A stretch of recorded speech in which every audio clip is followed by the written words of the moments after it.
Nuair a haimí cloiseach isteach an scoil haimí ar son a féin go ceol, sé clas Charlie a hán, ha chomá.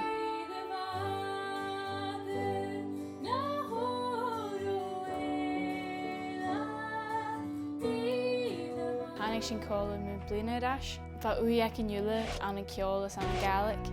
Chlúis sin ag Live by the Loch, cólaí Manran is Chili Peppers, Stúigi McLean is fashion ó Sachima.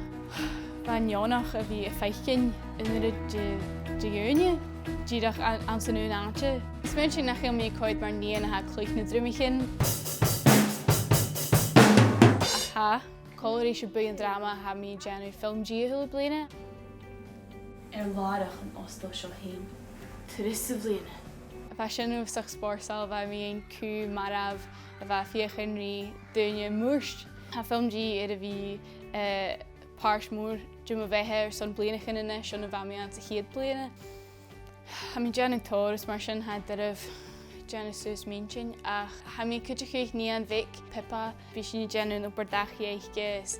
Ha díadach má thula seachcain ar ha facail úreiche suirí did ag ile lévig an sa deoreiche. Ha bic an mental. Charami riamh a dúd a bhí ar gearliste. Well, fa ach. Charami smúin sin go bhí ag iad tachars.